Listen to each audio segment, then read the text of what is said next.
बिस्मिल्लाहिर्रहमानिर्रहीम। आज के इस सेगमेंट में हम लोग यूनिट नंबर 19 के एक और बड़े इंपॉर्टेंट सेगमेंट्स की तरफ आएंगे और उस सेगमेंट का टाइटल है एसी जनरेटर। AC generator. आज के इस लेक्चर में हम लोग इस टॉपिक पर बात करेंगे। राइट, डायरेक्टली आते हैं अपने टॉपिक पर। स्टूडेंट, सबसे पहले तो आप ऑल्टरनेटिंग करंट, जिसको हम शॉर्ट फॉर्म में कहते हैं एसी, जरा उसका कॉन्सेप्ट क्लियर कीजिए। एसी कहते हैं किसको है? देखिएगा, देखिए एक वर्ड इस्तेमाल करते हैं करंट। एक वर्ड इस्तेमाल करते हैं करंट। करंट कहते हैं flow of charges, flow of electrons with respect to time. Flow of electrons को हम लोग क्या कहते हैं? करंट कहते हैं। सही है, ये तो आपने छोटी क्लासेस में भी पढ़ा। मैंने आपसे ये कहा कि जरा मुझे करंट का ग्राफ बनाकर दे दीजिए। करंट के लिए आप मुझे ग्राफ बनाकर दे दीजिए। तो जब करंट का आप ग्राफ ड्रॉ करोगे ना, इलेक्ट्रॉन के फ्लो का ग्राफ ड्रॉ करोगे, तो ग्राफ दो टाइप का आपको मिल सकता है। नंबर एक, इस तरह का। पहला ऑप्शन ये है कि आपको इस तरह का ग्राफ मिल जाए। दूसरा ऑप्शन कि आपको ग्राफ कुछ इस तरह का मिल जाए। ये दो ऑप्शन है। ये दोनों ग्राफ करंट का ही है। ये दोनों ग्राफ करंट का ही है।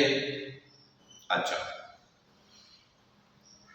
अब देखिएगा कि जो ऊपर वाला ग्राफ है, इसमें करंट की प्रोडक्शन के दौरान क्या हो रहा है।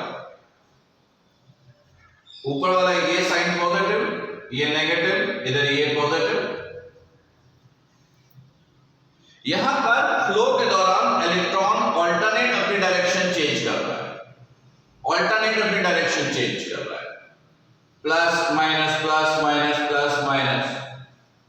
तो इस फ्लो को, इस करंट को हम लोग कहेंगे ऑल्टरनेटिंग करंट। Alternating current.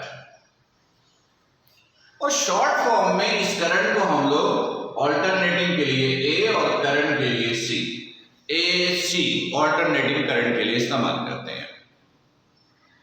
लेकिन यहां पर क्या हुआ कि इलेक्ट्रॉन फ्लो के दौरान अपनी डायरेक्शन क्या कर रहा है? चेंज। यहां पर इलेक्ट्रॉन अपने फ्लो के दौरान डायरेक्शन क्या कर रहा है? चेंज। लेकिन यहां पर देखिएगा कि डायरेक्शन चेंज नहीं हो रही है, सारे के सारे सिंगल डायरेक्शन में है। तो इस फ्लो को, इस करंट को कहते हैं डायरेक्ट करंट। डायरेक्ट के लिए छोटा सा ये small capital D, alphabet D, और करंट के लिए सी। तो ये बन गया डायरेक्ट करंट। ठीक है।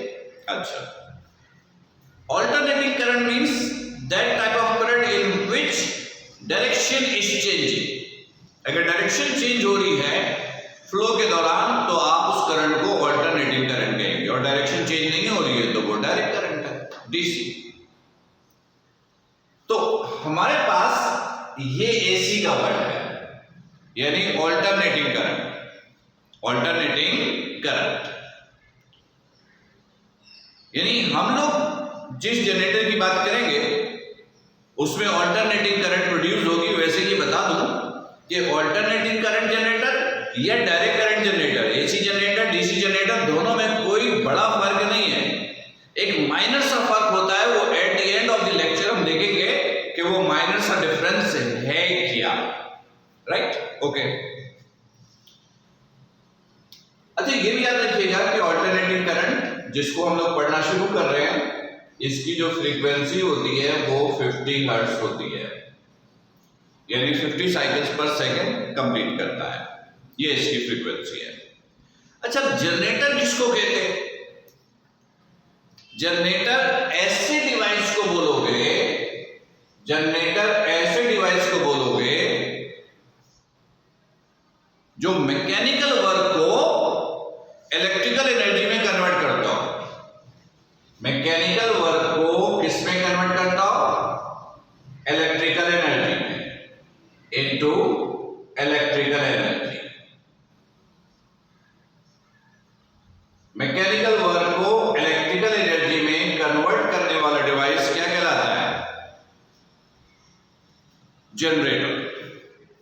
तो एसी जनरेटर का मतलब यह हुआ कि मैकेनिकल वर्क कन्वर्ट होगा ऑल्टरनेटिंग करंट में, ऑल्टरनेटिंग करंट में। मैकेनिकल वर्क कन्वर्ट होगा इलेक्ट्रिकल एनर्जी में। जो इलेक्ट्रिकल एनर्जी प्रोड्यूस होगी उसकी नेचर क्या होगी? ऑल्टरनेटिंग। लिहाजा उस जनरेटर को आप ऑल्टरनेटिंग करंट जनरेटर बोलोगे या एसी जनरेटर बोलोगे। अगर वो डायरेक्ट करंट प्रोड्यूस करे तो आप उसे डीसी जनरेटर कहिएगा। फिलहाल हम बात कर रहे हैं एसी जनरेटर की। ये तो बात हुई डेफिनेशन की। अब आते हैं जरा प्रिंसिपल पे। अब जरा प्रिंसिपल पे बात करें।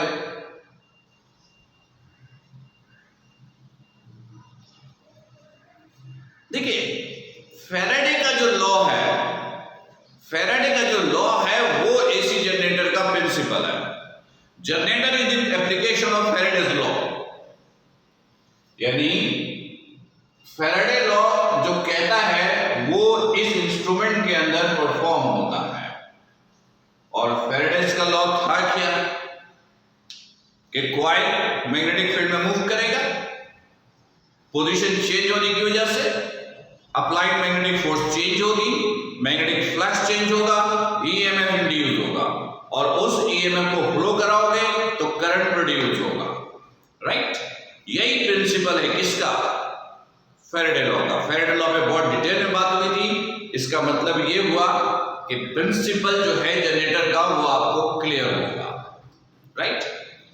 अब आते हैं इसकी कंस्ट्रक्शंस और वर्किंग पे। कंस्ट्रक्शंस और वर्किंग पे। अब इसकी कंस्ट्रक्शन और वर्किंग पे बात करते हैं। Constructions and working. अब जरा इस पर बात करते हैं।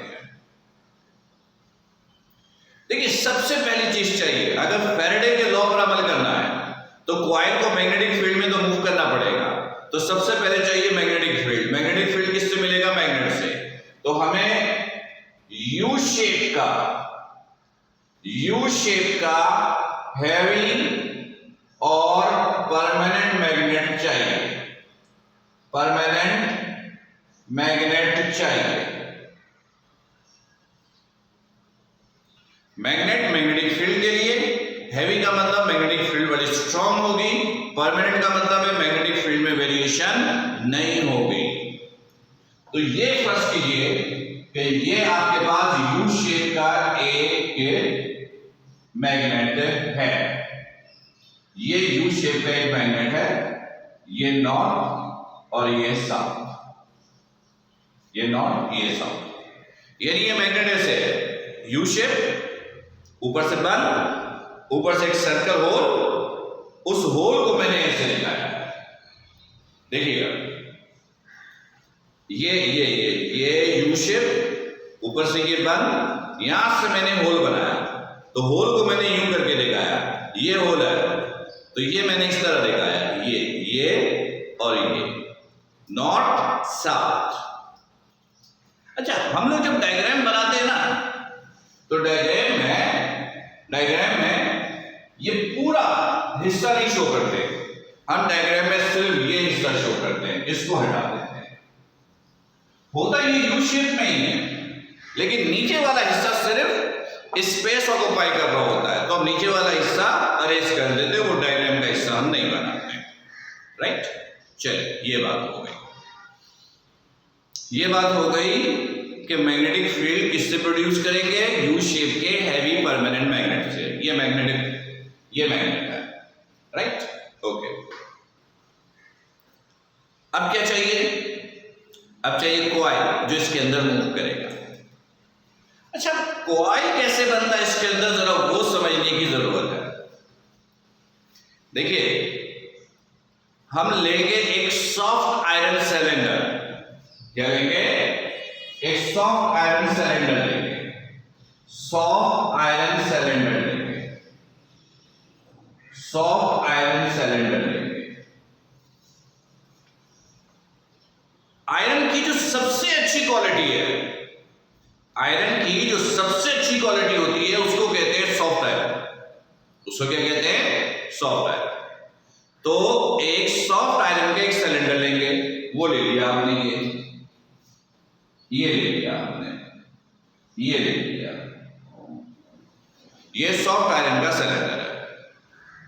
फिर इस सिलेंडर को बिल्कुल दरमियान में से कट कीजिए।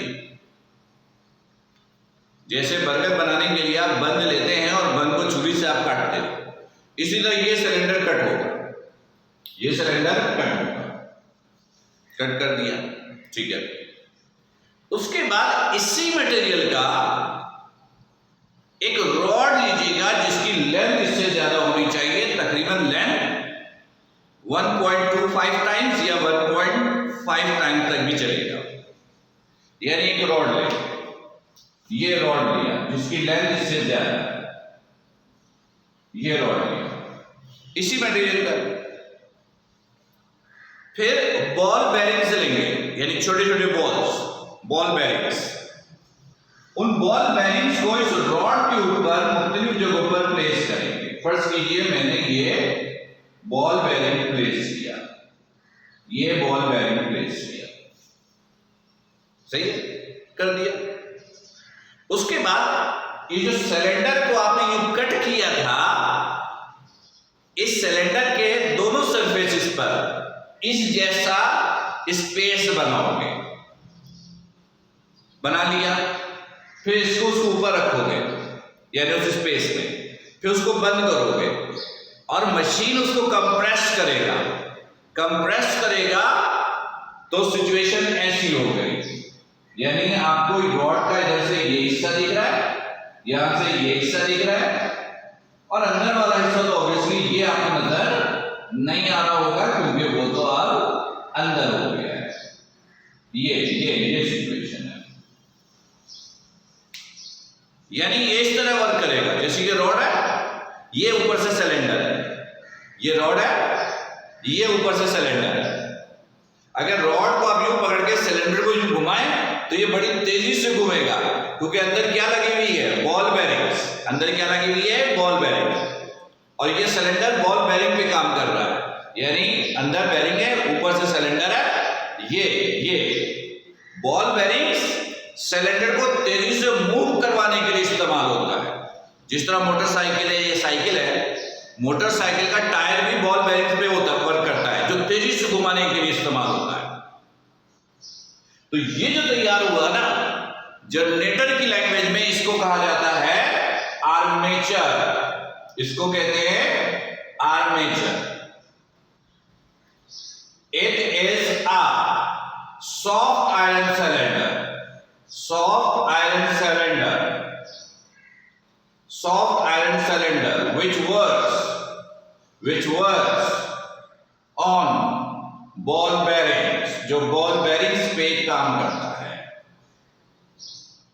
राइट? यानी कोई पूछे ना कि what is armature, you will say it is a soft iron cylinder which works on ball bearings. ठीक है, अच्छा, उसके बाद क्या करना है? सॉरी, उसके बाद क्या करना है? कंडक्टर वायर लेना है, कॉपर ले लीजिए, कॉपर वायर, और इसके अराउंड रैप कर दीजिए, लपेट दीजिए, बिल्कुल ये लपेट दिया आपने। ये इस तरह क्या होगा? एक कॉइल तैयार होगा। उस कॉइल को क्या बोलोगे?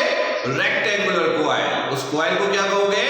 Rectangular coil. यानी रेक्टेंगुलर कॉइल आपने तैयार कर दिया, रेक्टेंगुलर कॉइल ये आपने तैयार किया। फिर इस कॉइल को इस मैग्नेटिक फील्ड के, मैग्नेट के नॉर्थ साउथ के बिल्कुल पैरेलल आप प्लेस करेंगे। इस कॉइल को इसके नॉर्थ साउथ के बिल्कुल पैरेलल आपने क्या करना है? प्लेस करना है।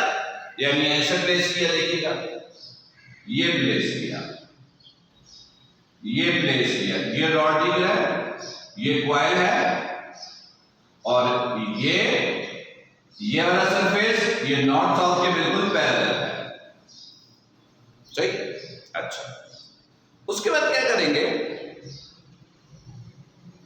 उसके बाद क्या करेंगे?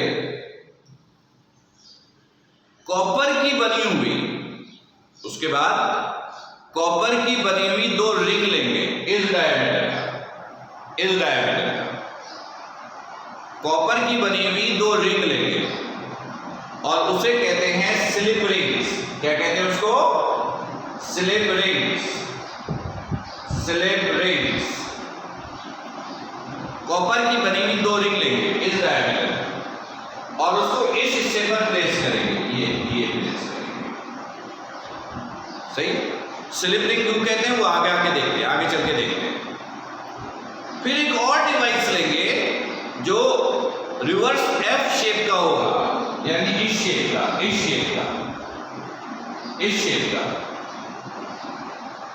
इसको कहते हैं कनेक्टिंग ब्रश। इसको क्या कहते हैं? Connecting brush. इसको कहते हैं कनेक्टिंग ब्रश।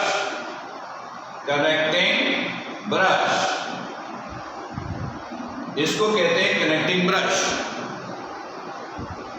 आप देखिएगा, ये रॉड है जैसे अर्जुन, ये स्लिप रिंग है, इसको आपने ऐसे प्लेस करना है, ऐसे रखना है, यानी यहां पर इसको ऐसे रखना है, ऐसे रखेंगे, यानी ये है, यूं प्लेस किया आपने ऐसे, और उसके बाद हैमर से या हाथ से ही, वैसे नॉर्मली हैमर यूज करते हैं, इसको हिट करेंगे।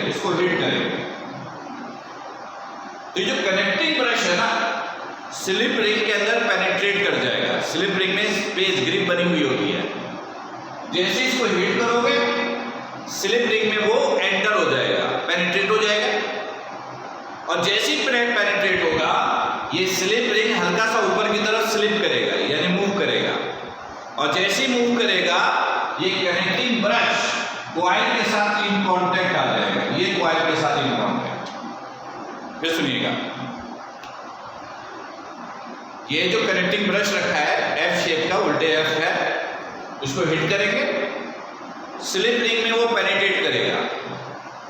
स्लिप रिंग में ग्रिप बनी हुई होती है, जैसे पेनिट्रेट करेगा स्लिप रिंग हल्का सा ऊपर मूव करेगा, और ऊपर मूव करने की वजह से कनेक्टिंग ब्रश कॉइल के साथ इन कांटेक्ट आएगा, जो कॉइल को मैग्नेटिक फील्ड में मूव होने से रोकता है।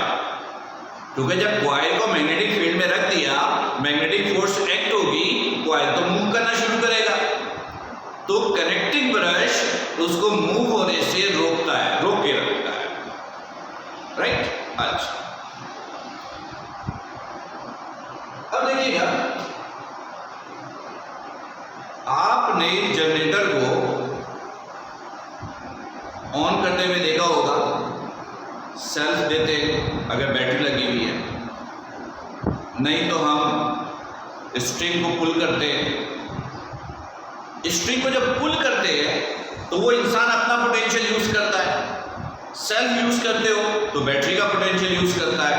अपना पोटेंशियल यूज करो या बैटरी का पोटेंशियल यूज करो, जनरेटर को इससे मतलब नहीं। अब फर्ज कीजिए कि ये स्ट्रिंग को आपने पुल किया, आपने गौर किया होगा कि बड़ी तेजी से पुल करते हो। क्यों?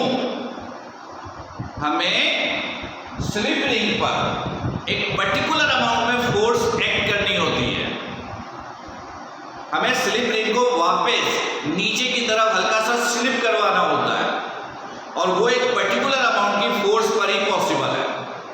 तो जैसे हम पुल करते हैं तेजी से और स्लिप रिंग को वो एक पर्टिकुलर अमाउंट की फोर्स मिल जाती है, स्लिप रिंग हल्का सा नीचे आता है। नीचे आता है तो कनेक्टिंग ब्रश का कॉइल के साथ कांटेक्ट ब्रेक होता है। जैसे ब्रेक होता है, मैग्नेटिक फील्ड कॉइल पे लगनी शुरू होती है, वो तो पहले से भी लग रही होती है, लेकिन अब क्या होता है, कॉइल मूव करना शुरू करता है। ये कॉइल है, ये कॉइल है, फर्ज कीजिए ये कॉइल है, ये नॉर्थ है, ये साउथ है। नीचे से ये कनेक्टिंग ब्रश कनेक्ट था, आपने फोर्स अप्लाई की, कनेक्टिंग ब्रश नीचे आया, ये डिस्कनेक्ट हुआ इसके साथ। नॉर्थ साउथ से इस पर फोर्स लगनी शुरू हुई, ये हल्का हल्का घूमना शुरू होगा, फिर जनरेटर के अंदर हम इस्तेमाल करते हैं एक मोटर। मोटर की क्या जिम्मेदारी होती है कि वो कॉइल की स्पीड को तेज करे, कॉइल की स्पीड को तेज करे और इसकी स्पीड को यूनिफॉर्म बना के रखे। ये मोटर की जिम्मेदारी है। मोटर को चलाने के लिए हम फ्यूल यूज करते हैं, पेट्रोल, डीजल या गैस, कोई भी फ्यूल आप यूज कर सकते हो। जनरेटर जब आप ऑन करते हो तो देखा एक पहले हल्की सी आवाज आती है। वो हल्की सी आवाज कनेक्टिंग ब्रश का कॉइल के साथ डिस्कनेक्ट होने का है। फिर एक जोरदार आवाज आती है जिससे हम ये समझते हैं कि जनरेटर स्टार्ट हो गया है। वो जब मोटर अपनी जिम्मेदारी संभालता है कॉइल की रोटेशंस के लिए, ये मोटर की आवाज होती है। फिर जब जनरेटर की आवाज यूनिफॉर्म हो जाती है तो हम कहते हैं कि अब जनरेटर स्टार्ट हो गया, इससे काम ले लो। जब जनरेटर की साउंड यूनिफॉर्म हो जाए तो इसका मतलब है कॉइल की स्पीड यूनिफॉर्म हो गई है। अब कॉइल मैग्नेटिक फील्ड में घूम रहा है, मैग्नेटिक फोर्स एक्ट हो रही है, पोजीशन कॉइल की चेंज हो रही है, मैग्नेटिक फ्लक्स चेंज होगा, मैग्नेटिक फ्लक्स चेंज होगा और ईएमएफ प्रोड्यूस होता रहेगा। फिर प्लग के जरिए वो ईएमएफ हम लाइंस में, सर्किट में सर्कुलेट कराते हैं, जिससे करंट की प्रोडक्शन होती है और हम अपनी रिक्वायरमेंट आउटपुट हासिल करते हैं। जनरेटर छोटा हो, बड़ा हो या बहुत बड़ा हो, जनरेटर में जो ईएमएफ इंड्यूस होगी वो ईएमएफ मालूम करने का फॉर्मूला ये है। जनरेटर में जो ईएमएफ इंड्यूस होगी वो ईएमएफ का फॉर्मूला ये है, वो ईएमएफ का फॉर्मूला ये है 2VBNL sin theta, 2VBL sin theta. Generator छोटा हो, बड़ा हो, बहुत बड़ा हो, उसमें जो ईएमएफ होगा वो उसका मालूम करने का फॉर्मूला ये है। इस फॉर्मूले में वेयर ये जो V है ये लीनियर वेलोसिटी है, ये लीनियर वेलोसिटी है। लीनियर वेलोसिटी का मतलब कॉइल जब ये घूम रहा है तो ये सर्कुलर मोशन है। सर्कुलर मोशन में दो टाइप की वेलोसिटी होती है, लीनियर और एंगुलर। लीनियर को V से लिखते हो, एंगुलर को ओमेगा से लिखते हो। तो ये V लीनियर वेलोसिटी है जिसका यूनिट मीटर पर सेकंड होता है। B मैग्नेटिक फील्ड है या मैग्नेटिक फ्लक्स डेंसिटी है, मैग्नेटिक फील्ड या magnetic flux density. N coil में मौजूद नंबर ऑफ टर्न्स हैं, number of turns. L length of the coil है, length of the coil. Theta angle of rotation है, angle of rotation है और initial basis पर ये एंगल 0 डिग्री होता है क्योंकि कॉइल को हमने मैग्नेटिक फील्ड के साथ पैरेलल प्लेस किया था। And this it is induced EMF, induced EMF। ये वोल्टेज है जिसे आप वोल्ट में लोगे। This is equation number 1। यहां तक क्लियर? ओके, अब देखिएगा, मैंने कहा as we know that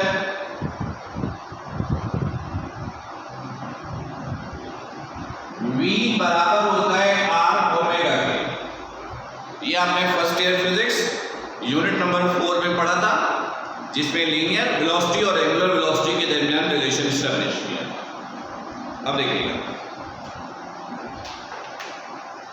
इस फॉर्मूले में R रेडियस है।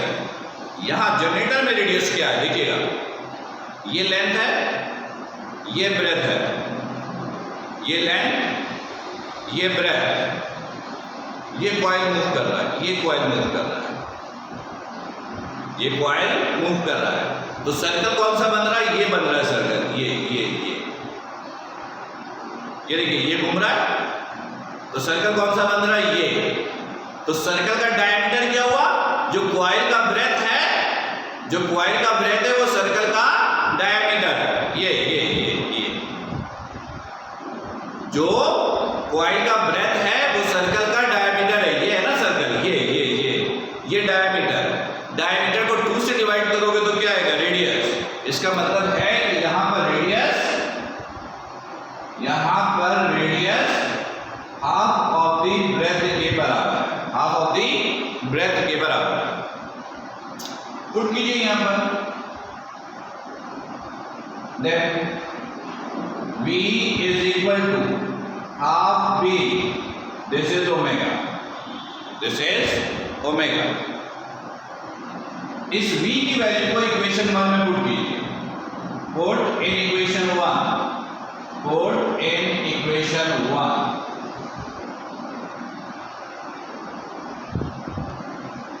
तो अब क्या होगा देखिएगा, EMF इज इक्वल टू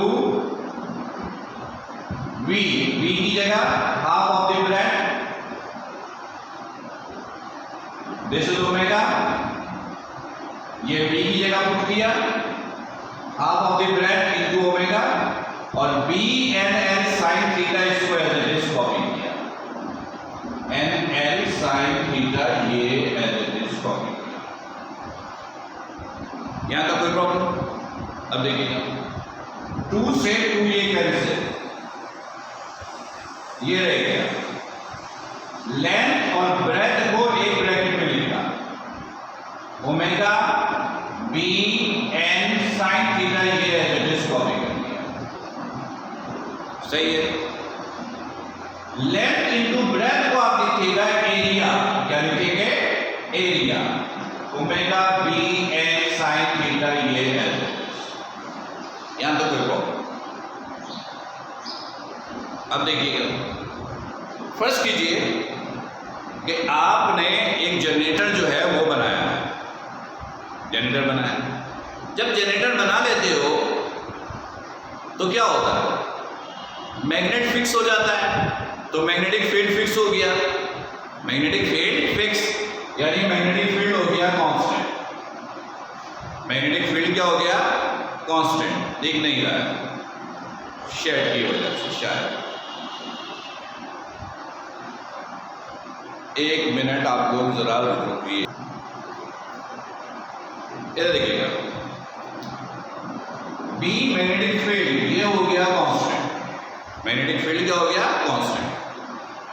अब जब मैग्नेट कांस्टेंट है तो उसमें कॉइल भी तो फिक्स हो गया है ना, कॉइल तो नहीं चेंज होगा, तो कॉइल में एरिया भी कांस्टेंट और नंबर ऑफ टर्न्स भी कांस्टेंट, एरिया भी कांस्टेंट, नंबर ऑफ टर्न्स भी कांस्टेंट, सही है। और जब जनरेटर से आउटपुट लेते हो तो जब कॉइल की रोटेशन होती है तो वो भी यूनिफॉर्म होती है, जब वो यूनिफॉर्म है तो एंगुलर वेलोसिटी भी क्या हुई, कांस्टेंट, ये कांस्टेंट। इसको आप अरेंज करके ऐसे लिख सकते हो, AWBN, यानी ये सारी वैल्यू क्या हो गई, कांस्टेंट।